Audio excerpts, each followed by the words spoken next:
Good morning. We're going to be reading once again from this Scope magazine. April 2020 is here. Volume 68, number 7.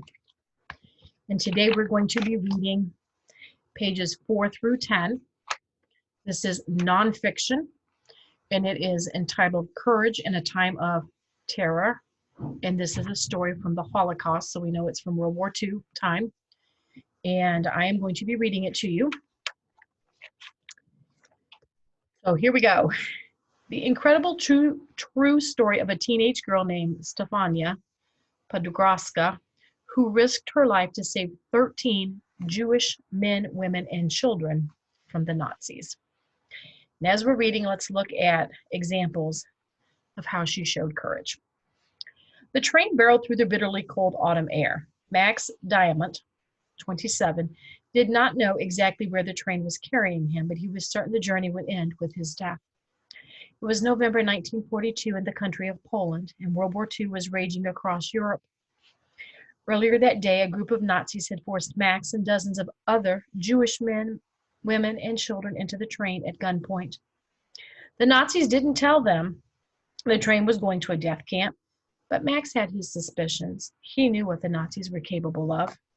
As Max saw it, he had two options: die at the hands of the Nazis or jump from the speeding train. He made his choice.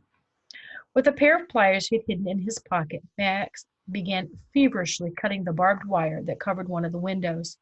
When he had made a hole large enough, he wiggled through.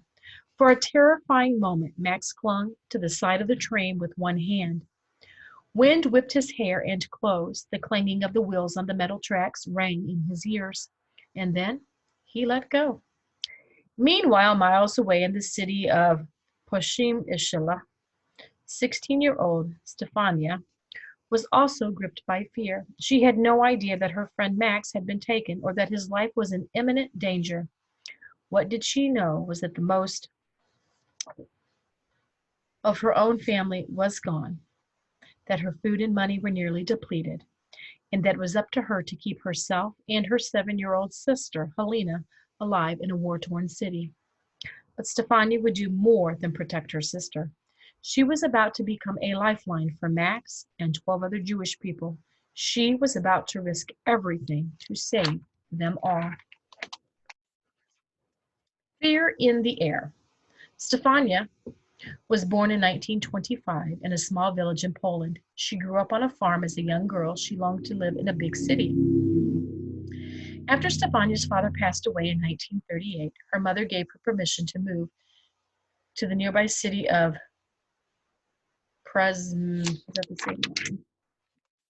with her older sisters. To Stefania, life there was more thrilling than she could have imagined. She loved the cobblestone streets, the cafes that served gooey pastries, the shops that sold fancy dresses. She loved the energy of city life, far from the noisy chickens on the farm back home. Stefania soon got a job in a grocery store owned by a kind-hearted woman named Mrs. Leah Diamond. It was there that Stefania first met Max, one of Mrs. Diamond's sons. Max, then 23, was studying to become a dentist.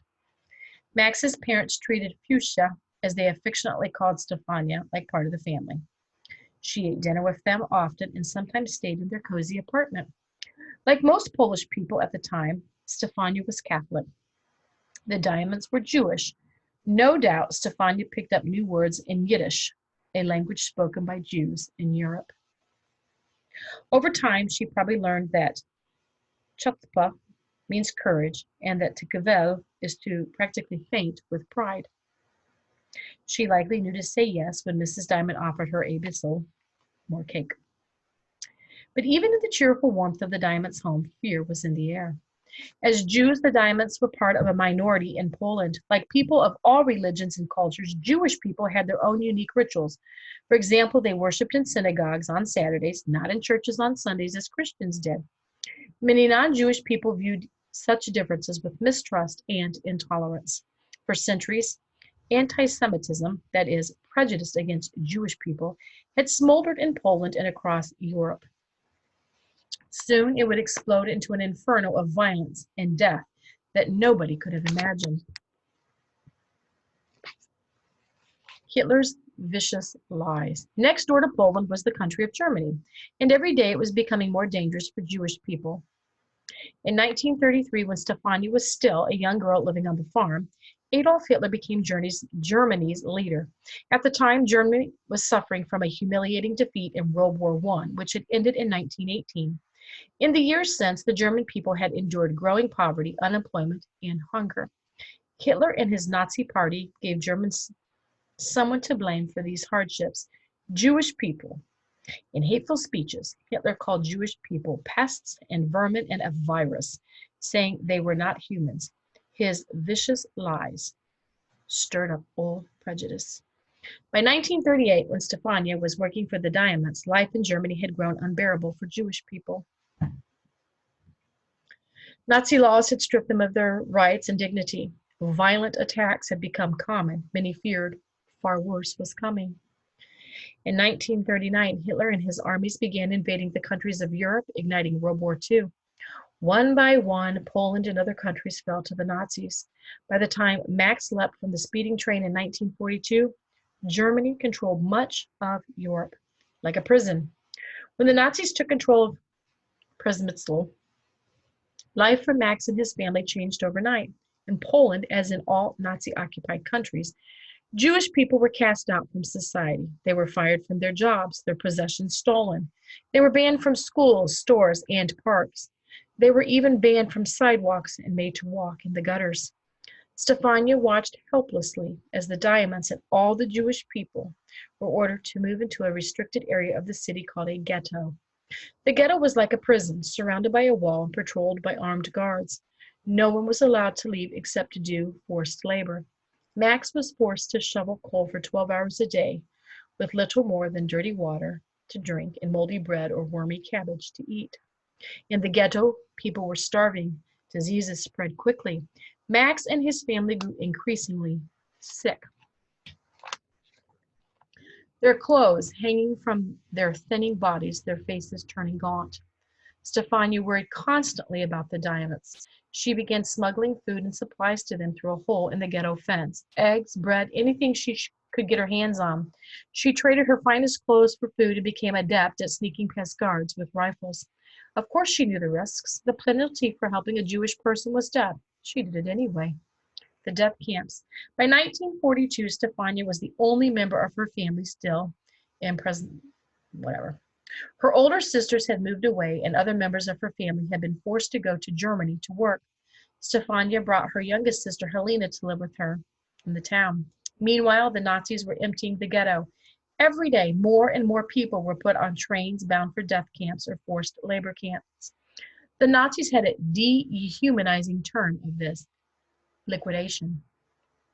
Although Stefania and Max may not have fully understood this at the time, the ghettos were part of a Nazi plan to murder every Jewish person in Europe.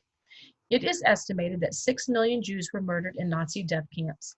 Some 2 million other people were also killed, including communists, homosexuals, people with disabilities, and the Romani, known then as Gypsies. History would remember this genocide as the Holocaust.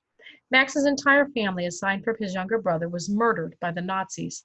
Then in November 1942, the Nazis came for Max, and that is how he found himself leaping from a speeding train. Supporters and spies.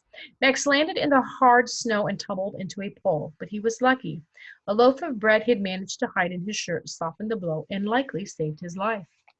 But where was he supposed to go? The Nazis were in control of hundreds of miles in every direction. Their supporters and spies were everywhere. Keeping to the shadows and desperately hoping he wouldn't get caught, Max stumbled through the snow. About 2 days later, Stefania and Helena were trying to sleep when suddenly there was a knock at the door. The sound filled Stefania with fear. Only the Gestapo, the dreaded Nazi secret police, knocked on doors in the middle of the night. Had they come for her at last? When Stefania opened the door, there stood not the Gestapo, but Max, badly injured and bleeding, his clothes filthy and torn. "Only one night, please, let me stay," he asked, knowing that every moment he lingered in the apartment, he put the sisters in danger. Stefania and Helena gave him what little food and medicine they had, cleaned him up as best they could, and put him to bed. A daring plan. As Max recovered, Stefania decided that he would stay with them, but it was dangerous. There were many prying eyes. Every time someone came to the door, Max scrambled to hide under the bed. Then Max had an idea. Why not find a bigger apartment where he and others still trapped in the ghetto could hide? Stefania agreed. She found a cottage on a street named Tatarska. It had no electricity or running water, only an outhouse for going to the bathroom and a well for water. It had 2 rooms plus a kitchen and an attic, and it would have to do. With Helena's help, Stefania spent 3 days cleaning the cottage and getting it ready. Max was the first to move in. Later, they were joined by Max's brother, Henrik, and Henrik's fiancée, Danuta. Eventually, there were 10 adults and 3 children hiding in the cottage on Tatarska Street, a tiny attic. For the next 2 years, while Stefania and Helena lived downstairs, the group lived in the tiny attic above. As quietly as they could, they went to the bathroom in a bucket that Helena emptied into the outhouse at night. Max built a false wall in the attic to hide behind when needed. It was up to Stefania to feed everyone. She got a job in a factory and used her earnings, along with whatever she could trade, to buy food. When shop owners grew suspicious of how much food she bought, she alternated the store she went to, or she sent Helena, who was too young to arouse suspicion. Stefania was exhausted all the time, but she pressed on. During those long years, there were many close calls. The worst was when an officer showed up and told Stefania he was seizing the cottage for army nurses who were coming to work in the German hospital across the street. Stefania had 2 hours to leave, he said, or she'd be shot. Max and the others begged Stefania to take Helena and flee to save herself, but she refused to abandon them and prayed for help instead. At the last moment, the officer changed his mind and allowed Stefania to stay, as long as 2 German nurses could move into one of the rooms. And so for the 6 months, the nurses lived downstairs with Stefania and Helena, while Max and the others lived in the attic. One sneeze, one stumble, one creaky floorboard away from being caught. Max would stay awake at night, gently waking anyone who snored. A new beginning. In 1945, Germany was at last defeated by the Allied forces of the United States, Great Britain, Canada, and Russia. World War II soon came to an end. Hundreds of cities and towns were in ruins. In addition to the millions of victims of the Holocaust, it is estimated that some 80 million men, women, and children were killed in bombings, in combat, and by disease. Every Jewish person Stefania sheltered during those long and difficult years had survived. But that wasn't the end of the story for Stefania and Max. It was the beginning of a new one. After the war, the two got married. They looked after Helena until she went to college. Eventually, they immigrated to the United States, where Max had a successful career as a dentist. They had 2 children.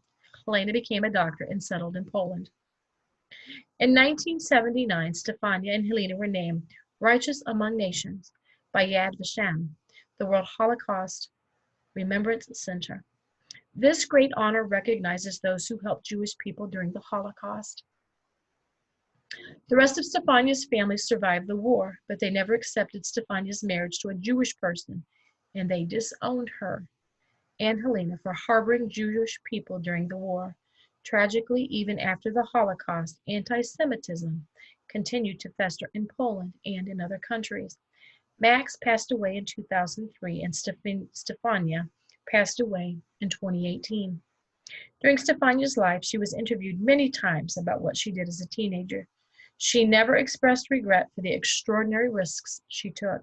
What Stefania did say was that, given the choice, she would do it all over again. And so if you would like, read through the little captions and all the pictures. Meet the 13 people there on page 9. Read What I Was Facing in Historical Fiction on 7. And look at The Rise of the Nazis, The Tide of Violence on 6 and 7. You will have a worksheet to do for this. And I hope, once again, you're all well. And I will be reading to you another day.